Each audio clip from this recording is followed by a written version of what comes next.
लगातार रहने के लिए चैनल को सब्सक्राइब करें और प्रेस करें बेल आइकन। नीलकंठ हॉस्पिटल, जहां प्रोफेशनल डॉक्टर्स लेटेस्ट टेक्निक से हर बीमारी का इलाज करते हैं। हमने नीलकंठ हॉस्पिटल की IVF स्पेशलिस्ट डॉक्टर स्वाति कनावा का खास इंटरव्यू किया और प्रेगनेंसी से संबंधित डिसीज और उनके ट्रीटमेंट के बारे में समझने की कोशिश की। हम उम्मीद करते हैं ये इन्फॉर्मेशन इंटरव्यू संबंधित बीमारी के बारे में आपकी समझ में इजाफा करेगा। आइए देखते हैं ये एक्सक्लूसिव इंटरव्यू।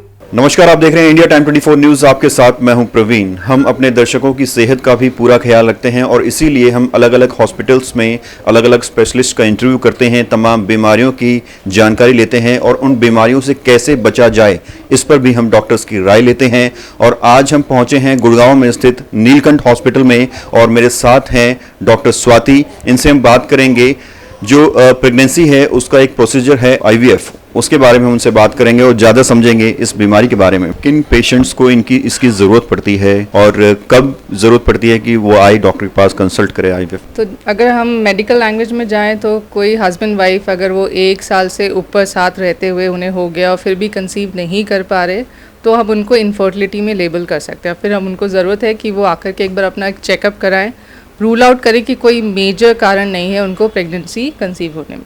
अगर टेस्ट में अगर कुछ हमें कारण मालूम पड़ते हैं कि मान लो हस्बैंड के स्पर्म काउंट, मोटिलिटी, इन सब में कुछ प्रॉब्लम है तो ट्रीटमेंट से अगर ठीक हो सकता है तो ठीक है, नहीं तो अगर काउंट बहुत कम है तो हम IVF के लिए जा सकते हैं। वैसे ही फीमेल्स की ट्यूब्स, जिसके नल जो बोलते हैं कॉमन लैंग्वेज में, अगर वो ब्लॉक्ड हैं तो उसके लिए भी फिर हम उनको रिकमेंड करते हैं IVF के लिए जाने में। कई बार अंडा बनने में, इन सब में प्रॉब्लम होती है, हार्मोन इम्बैलेंस होते हैं, तो जब हम टेस्ट करते हैं तब हमें कुछ चीज़ें मालूम होती है। कुछ मेडिसिन से ठीक हो सकती है, जो चीज़ें ठीक नहीं हो सकती तो फिर हम IVF या कुछ और ट्रीटमेंट से ठीक करके उन्हें प्रेग्नेंट कर सकते हैं। मैम, ये जो पूरा प्रोसीजर है, अगर इसकी हिस्ट्री की बात करें या सक्सेस रेट की बात करें तो अपने आप में कितना सक्सेस है ये प्रोसीजर, कितने लोगों को इसका लाभ मिला है? IVF अभी अब बहुत एडवांस हो चुका है। पहले के कंपैरिजन में IVF की सक्सेस रेट अराउंड 55-60% हो गई है। तो जितना यंग पेशेंट होता है उतने ही अच्छे एम्ब्रियोज और क्वालिटी अच्छी होती है, उतनी अच्छी सक्सेस रेट होती है।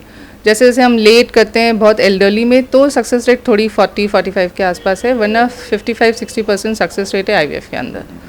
कई लोगों को कन्फ्यूज़न होती है, कॉम्प्लिकेशंस होती हैं, तो नॉर्मल जो प्रेगनेंसी है और जो IVF है, इनमें क्या डिफरेंस है? IVF बिकॉज सारी प्रेगनेंसी, जो बच्चा बनाना, सब चीज़ें वो एक तरह से लैब में होता है, तो एक मेडिसिन और वो सब थोड़ी सी ज़्यादा हमें इनिशियल पीरियड में देनी पड़ती है जो IVF कंसेप्शन है। बट एक बार हमारा 3 मंथ्स का पीरियड क्रॉस हो जाता है तो IVF प्रेगनेंसी एक तरह से नॉर्मल प्रेगनेंसी की तरह ही होती है। बहुत ज़्यादा बेड रेस्ट और वो सब ऐसा कोई एडवाइस नहीं होता कि अगर आपका IVF से कंसीव हुआ है तो आपको हमेशा बिस्तर पे ही लेटे रहना है या आप उठ नहीं सकते, यानी ऐसा कुछ भी नहीं है। हाँ, ऑफकोर्स थोड़ा सा रिस्क है क्योंकि मेडिसिन एक ज़्यादा होती हैं, कई बार ब्लीडिंग या कुछ कॉम्प्लिकेशंस, मल्टीपल प्रेगनेंसीज हो जाती हैं। हम कोशिश करते हैं कि ट्विंस या यही हों, बट कई बार ट्रिपलेट्स या ऐसे भी हो जाते हैं, तो उन चीज़ों में थोड़े कॉम्प्लिकेशंस और ये सब हो जाता है, वरना otherwise IVF good success rate और अच्छे रिजल्ट्स होते हैं। एक और चीज़ मैं समझना चाहूँगा, बहुत सारे लोग होते हैं जो ट्रीटमेंट तो लेते हैं लेकिन उसमें जो प्रोसीजर हैं, जो एहतियात हैं, गाइडलाइंस हैं, उसको फॉलो नहीं करते हैं। तो ट्रीटमेंट के दौरान खान पान में, दिनचर्या में क्या कुछ उन्हें बदलाव करना होगा? एक तो जो मैंने देखा है पेशेंट्स, एक तो मेडिसिन बहुत कॉस्टली होती हैं कई बार IVF की, वो बोलते नहीं है बट कुछ कुछ इंजेक्शंस और वो कई बार मिस कर देते हैं, उस वजह से भी प्रॉब्लम होती है। खाने पीने में जो नॉर्मल घर का खाना है वो सब खा सकते हैं, कोई मनाही नहीं है। ऑफकोर्स जैसे अनहेल्दी डाइट्स हैं, बाहर का खाना, ज़्यादा फ्राइड फूड, इवन समोसे, नमकीन, ये सब चीज़ें उन्हें अवॉइड करनी चाहिए। सॉल्ट, शुगर, इन सब का इंटेक थोड़ा लिमिटेड हो, वही अच्छा होता है। और लिक्विड इंटेक उनको अपना अच्छा रखना चाहिए, पीने की चीज़ें ज़्यादा लें और नॉर्मल घर का दाल, रोटी, सब्जी, ये सब अच्छा है। फ्रूट्स ये सब नॉर्मल खा सकते हैं।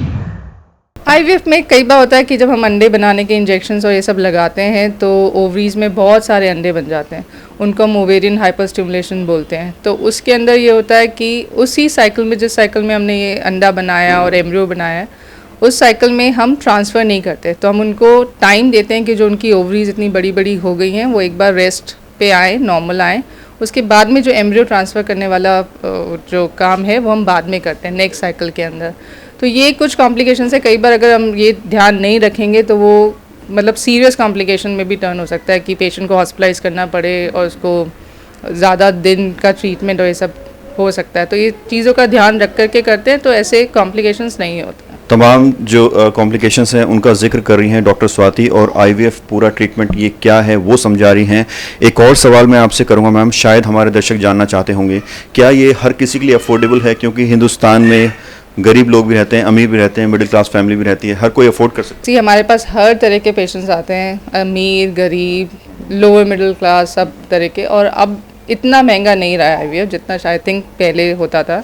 और आजकल कुछ कंपनीज और ये स्कीम के साथ भी आ गई हैं जिसके अंदर आप इसके ईएमआई में करा सकते हो। वो कंपनी हमें पैसे देती है और आपको 0% इंटरेस्ट पे आप उनको किश्तों में उनको चुका सकते हैं। तो एक तरह से ये सबके लिए अफोर्डेबल है, अब ये इतना महंगा नहीं है।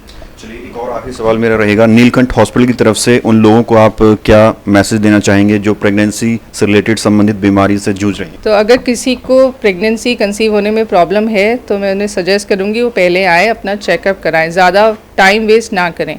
कई बार क्या होता है वो ऐसे ही घूमते रहते हैं, डॉक्टर्स बदलते रहते हैं। डॉक्टर्स बदलने से आपका इलाज में कोई हेल्प नहीं है। आप एक डॉक्टर के पास टिक के रहें। अगर वो डॉक्टर आपको बोलता है कि ये प्रॉब्लम है और अब आपको आईवीएफ या उसके लिए जाना चाहिए तो आप उनकी सुने, फिर अकॉर्डिंगली आप। कई बार हमारे पास पेशेंट्स आते हैं जो ऑलरेडी 40 और ऐसे एज क्रॉस कर चुके हैं, 10-10, 15-15 साल हो गए हैं शादी को, बट वो ऐसे ही डॉक्टर्स बदलते रहते हैं, घूमते रहते हैं। आप टाइम भी वेस्ट कर रहे हैं, आप अपनी मनी भी वेस्ट कर रहे हैं। और जब आप हमारे पास आते हैं तब हमारे पास फिर सक्सेस देने के लिए भी हमें भी थोड़ी प्रॉब्लम होती है, क्योंकि 40 की एज में हमें उतने अंडे भी नहीं मिलते, तो प्रॉब्लम आती है। इसलिए आप टाइमली ट्रीटमेंट लेंगे तो बेटर है। चलिए, बात करने के लिए बहुत बहुत शुक्रिया। तो ये थी हमारे साथ नीलकंठ हॉस्पिटल से डॉक्टर स्वाति, जिन्होंने हमें आईवीएफ जो प्रोसीजर है उसके बारे में बताया, उसके नफ़े नुकसान के बारे में बताया, और क्या कुछ एहतियात आपको ड्यूरिंग ट्रीटमेंट बरतने चाहिए उसके बारे में बताया। और भी डॉक्टर से हम यहाँ बात करेंगे और समझेंगे कई और बीमारियों के बारे में। बहरहाल, कैमरा जर्नलिस्ट गौरव के साथ प्रवीण, इंडिया टाइम 24 न्यूज़। खबरों से खबरदार रहने के लिए चैनल को सब्सक्राइब करें और प्रेस करें बेल आइकन।